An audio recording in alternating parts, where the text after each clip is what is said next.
සෙල්ලතම්පි තිලකනාදන් ගරු මන්ත්‍රීතුමා ඔබතුමාට විනාඩි 9ක කාලයක් තියෙනවා. கௌரவ சபைக்கு தலைமை தாங்கும் உறுப்பினர் அவர்களே, கடந்த ஆண்டின் இறுதிப் பகுதியில் இடம்பெற்ற டித்வா புயலினால் இந்த இலங்கை முழுவதுமே கடும் பாதிப்புக்கு உள்ளானது. இருந்தபோதும் எமது ஜனாதிபதியினுடைய நேரடி கண்காணிப்பின் கீழே அவ்வாறு ஏற்பட்ட அனர்த்தங்களை மிக விரைவாகவும் இயன்ற அளவு அந்த பாதிப்புகளை குறைந்த அளவு ஏற்படுத்தும் வண்ணம் எமது அதிமேதகை ஜனாதிபதி அவர்கள் செயற்பட்டதன் காரணமாக இந்த பாதிப்பிலிருந்து நாடானது விடுபட்டுள்ளது. உண்மையிலேயே மலையக பகுதிகள்தான் இந்த டித்வா புயலினால் பெருமளவு பாதிக்கப்பட்டது. அங்கே எமது உறவுகள் பலர் உயிர் நீத்தனர். அதேபோல் எமது வடக்கு மாகாணத்திலும் குறிப்பிட்டு சொல்லப்போனால் முல்லைத்தீவு மாவட்டத்திலே கடற்படை சகோதரர்கள் 5 அந்த மக்களை மீட்டும் பணியில் ஈடுபட்ட போது, அதாவது கடற்கரைக்கு அண்மையில் உயிரிழந்தார்கள். உண்மையிலே அது நினைக்கும் போது மனவேதனையாக இருக்கின்றது.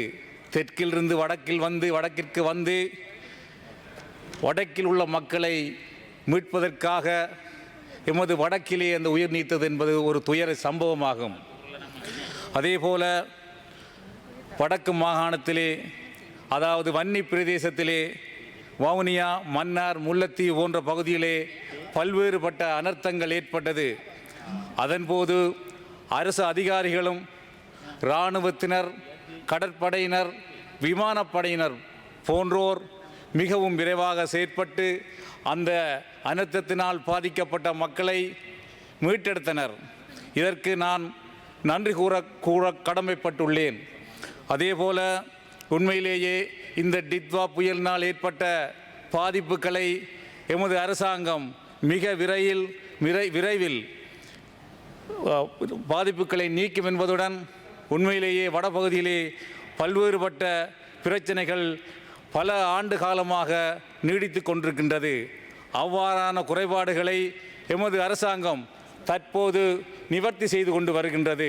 உண்மையிலேயே குறிப்பிட்டு சொல்லப்போனால் டித்வா புயல் போல் வடக்கிலே கல்வித்துறையிலும் ஒரு புயல் ஒன்று அடித்து கொண்டிருக்கின்றது. உண்மையிலேயே நேற்றைய தினம் இங்கே பாராளுமன்றத்திலே நடைபெற்ற உரையின் போது வடக்கில் இருந்து வந்த ஒரு பாராளுமன்ற உறுப்பினர் கூறிய கருத்துக்களை நினைத்து நான் மனவேதனை அடைகின்றேன். உண்மையிலேயே கல்வியின் பயன் ஒழுக்கமில்லாத கல்வியும் விளைச்சல் இல்லாத வயலும் வீண். அதேபோல வடக்கிலே இவ்வாறான சம்பவங்கள், அதாவது இவ்வாறான கதைக்கக்கூடாத பல வசனங்களை பாவிப்பதற்கு கல்வியினுடைய வீழ்ச்சிதான் ஒரு காரணமாக இருக்கின்றது. கடந்த காலத்திலே வடக்கு மாகாணமானது கல்வியிலே உயர்ந்த நிலையிலே காணப்பட்டது. தற்போது இலங்கையிலே 9வது இடத்தில் கடைசி மட்டத்தில் காணப்படுகின்றது.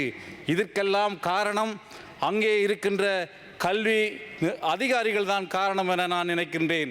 எமது ஜனாதிபதியும் கௌரவ பிரதமரும் வடக்கு மாகாணத்துக்கு தேவையான பல்வேறுபட்ட வசதிகளை, மாணவர்களுக்கு தேவையான மைதானமோ சரி, கட்டடங்களோ சரி, ஆசிரியர்களோ சரி, எல்லாவற்றையும் தாராளமாக வழங்கி கொண்டிருக்கின்ற வேளையிலே அங்கே இருக்கின்ற வளங்களை சமனாக பகிர்ந்தளிக்க முடியாத பல அதிகாரிகள் காணப்படுகின்றார்கள்.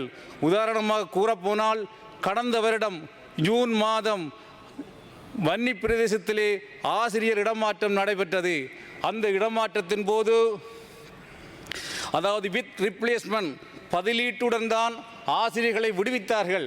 ஆனால் அங்கே விடுவிக்கப்பட்ட ஆசிரியருக்கு பதிலாக எந்த ஒரு ஆசிரியரும், அநேகமாக 40% ஆசிரியர்கள் வன்னி பிரதேசத்துக்கு வரவில்லை.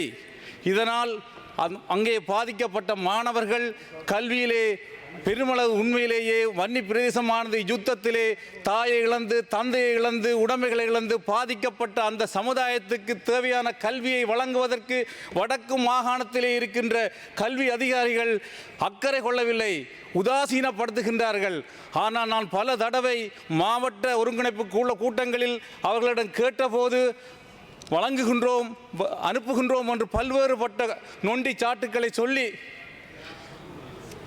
வன்னி பிரதேசத்துக்கு பொருத்தமல்லாத ஆசிரியர்களை வன்னி பிரதேசத்துக்கு நியமித்து அவர்களுக்கு புத்திமதி கூறி நீங்கள் பொருத்தமற்றவர்கள், ஆகவே நீங்கள் வழக்கு தாக்கல் செய்யுங்கள் என்று அந்த பட்ரிக் ரஞ்சன் என்ற அதிகாரி அதாவது கபடத்தனமாக செய்ததன் காரணமாக வன்னி பிரதேசமானது கல்வியிலே குறைந்த நிலையிலே காணப்படுகின்றது. உண்மையிலேயே பதிலீட்டுடன் ஆசிரியரை நியமிக்காதது ஒரு குற்றம். அந்த குற்றம் செய்தவர் கட்டாயம் ஒரு குற்றவாளியாக காணப்படுகின்றார்.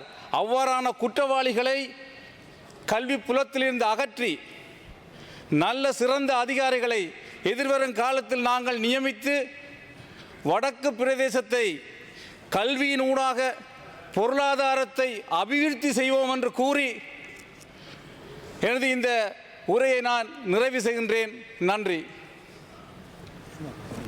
ஓகே